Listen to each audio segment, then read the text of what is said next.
ஒரு சாதாரண சினிமா பிரச்சனை, இது ஒரு பெரிய குறையா போச்சா உனக்கு? ஆமாமா, பொண்டாட்டி அந்த நாள் வந்து ஒரு புடவை வேணும்னு கேட்டிருப்பேனா இல்ல பூ வேணும்னு கேட்டிருப்பேனா? உப்பு காரத்தை கூட தட்டுக்காம உப்பு கொடுத்து நடந்துட்டு இருக்கேன். ஏதோ இது ஒரு சுகமாவது கிடைக்குதுன்னு எவ்வளவு சந்தோஷமா புறப்பட்டு வந்தேன். அது கூட பொறுக்காம அம்மா. இப்ப எப்படி இருக்கு? எங்க வைத்தியர் வீட்டுக்கு போயிருந்தேன். நான் அங்க போலியே. அங்க போலியா? ஏயா, வாந்தி எடுத்தோட வேகமா போல ஏதோ வைத்தியரை தான் கூட்டிட்டு வர போறேன்னு கொஞ்சம் சந்தோஷப்பட்டேன். இப்ப அங்கேயும் போல இருக்கிறேன். கிடைக்காதியா? உன்னால இந்த ஜென்மத்துல எனக்கு எந்த சந்தோஷமும் கிடைக்க போறதில்ல. நான் இப்படி காலம் போற அழுது சாக வேண்டியதுதான். ஏய், பைத்தியமா உடனால. நான் உங்க வீட்டுக்கு போய் உங்க அம்மாட்ட பரிமளா வாந்தி எடுக்குது, கொஞ்சம் சீக்கிரம் வாங்கன்னு சொல்லிட்டு வந்தேன். ஏ ராசா, என்னன்னு சொல்லிட்டு வந்த? பரிமளா வாந்தி எடுக்குது, கொஞ்சம் சீக்கிரம் வாங்கன்னு சொல்லிட்டு வந்தேன். ஐயோ, உன்னால நான் படுற சித்திரவதை பத்தாதா?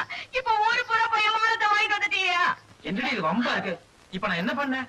என்ன பண்ணியா? ஏயா, நம்ம கல்யாணம் 5 மாசம் ஆச்சுல, இன்னும் ஒண்ணு இல்லையான்னு ஊர் பூரா கேட்டுட்டு இருக்காங்க. இந்த நேரத்துல போய் எங்க அம்மா கிட்ட உங்க பொண்ணு வாந்தி எடுக்குதுன்னா இனி என்ன நினைப்பாங்க? நான் உண்டா